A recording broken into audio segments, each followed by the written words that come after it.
2025 මැයි 18 වෙනිදා වෙන රාහු මාරුවෙන් කුම්භ ලග්න හිමියන්ට වෙන බලපෑම සම්බන්ධව තමයි අද වීඩියෝ එකෙන් කතා කරන්න යන්නේ. කුම්භ ලග්න හිමියන්ගේ දෙවෙනි භාවයේ තැන්පත් වෙලා ඉන්න රාහු ග්‍රහයා මේ වෙලාවේදී සංක්‍රමණය වෙන්නේ ලග්න භාවයට. මේ මොහොතේදී කුම්භ ලග්න හිමියන් සෙනසුරු ඒ රාශියේ අවසන් අදියර පහු කරමින් ඉන්නේ. ඒ හින්දා මේ වෙලාවේදී මේ රාහු ග්‍රහයාගේ සංක්‍රමණයෙන් විශාල බලපෑමක් එල්ල වෙනවා. ලග්න භාවයට පැමිණෙන රාහු ග්‍රහයා හේතුවෙන් ඔයාලගේ චින්තනයට ලොකු බලපෑමක් එල්ල වෙන්න පුළුවන්. තීරණ ගැනීමේ හැකියාව වෙනස් වෙන කාලයක්. ඒ හින්දා ඔයාලා ගොඩක් වෙලාවට තීරණ ගන්නකොට හිතලා බලන්න අවශ්‍යයි. රාහු ග්‍රහයා ලග්න භාවය නිසා සනික තීරණ ගන්න පුළුවන්. මේ වෙලාවේදී හරි වැරද්ද බලන්නේ නැතුව තීරණ ගැනීමෙන් පස්සේ පසුතැවිලි වෙන්න පුළුවන්. ඒ හින්දා විශේෂ අවධානයක් යොමු කරන්න ඕනේ යම්කිසි කටයුත්තක් කරනකොට තීරණ ගැනීම සම්බන්ධව. ඒ වගේම තමයි ඕනෑම ක්‍රියාවක් සිදු කරනකොට ඉක්මන්කාරී වෙන්න පුළුවන්. ඒ නිසා ගැටලු දෝෂ තත්ත්වයන් ඔයාලට ඇති වෙනවා. ඒ හින්දා ඉතින් බුද්ධිමත්ව හැම මොහොතෙම ක්‍රියාත්මක වෙන්න ඕනේ. සාමාන්‍යයෙන් කුම්භ ලග්න හිමියන්ට මේ වෙලාවේදී ආත්මార్థකාමී ගතියක් මතුවෙන්න පුළුවන්. ඒ කොහොම වුණත් ඔයාලා මේ වෙලාවේදී උගත් බුද්ධිමත් පිරිස ඇසුරු කරලා ඒ අයගේ අනුසාරයෙන් අවවාද අනුශාසනා අරගෙන තීරණ ගැනීම තුළින් ඉතාමත් හොඳ සාර්ථකත්වයක් ළඟා කරගන්න පුළුවන්.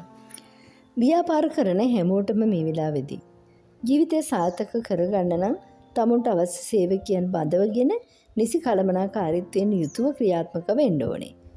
මොකද ඒ හරහා විශාල ආදායමක් ලබා ගන්න වගේම විශාල ප්‍රගතියක් ළඟා කරගන්නත් ඔයාලට මේ වෙලාවේදී අවස්ථාව තියෙනවා. රැකියාව අපේක්ෂා කරන හැමෝටම හොඳ රැකියාව අවස්ථා ලැබෙන කාලයක්. තමගේ මුල්‍ය තත්ත්වය ශක්තිමත් කරගන්න වාසනාව උදා වෙනවා. ඔයාලගේ තියෙන සියලු සිතුම් පැතුම් ප්‍රාර්ථනා ඉටු වෙන කාලයක් විදිහට හඳුන්වන්න පුළුවන්. පවුල සමාජිකයන්ගේ වගේම ඔයාලගේ ඉන්න මිතුරන්ගේ සියලුම සහයෝගය ඔයාලට ලැබෙනවා. ව්‍යාපාර තුල නිරත වෙලා ඉන්න හැමෝටම ඉතාමත් හොඳ ආයෝජන සිදු කරන්න පුළුවන් ලාභ අවස්ථා වැඩි දියුණු වෙන කාලයක්. ඉඩකඩම් දීපන වගේ දේවල් වලට වගේම දීපන වෙනදාම් සඳහා කරන ආයෝජන වලින් ලොකු ලාභයක් ලබා ගන්නත් මේ වෙලාවේදී හැකියාව ලැබෙනවා. සමහර වෙලාවට එක් පුද්ගලයන්ගේ ග්‍රහ පිහිටීම් වලට අනුව සමහර දුර්වල ග්‍රහ පිහිටීම් අනුව යම්කිසි බාධාකාරී තත්ත්වයන් නිර්මාණය වෙලා තියෙනවා. මේ අය සඳහා අධහන් පරීක්ෂාවක් මගින් පුළුවන් ඔයාලගේ තියෙන අපලකාරී වාතාවරණය බලලා ඒවට පිළියම් යොදා ගන්න. අවශ්‍ය අය ඉන්නවා නම් WhatsApp message එකක් දාලා ඔයාලට පුළුවන් කේන්ද්‍ර සටහන නිවැරදිව පරීක්ෂාවක් කරගන්න. රාහු ග්‍රහයාගේ සංක්‍රමණයත් එක්කම කුම්භ ලග්න හිමියන්ට සමාජය තුලින් විශේෂ ගෞරවයක් හිමි වෙනවා.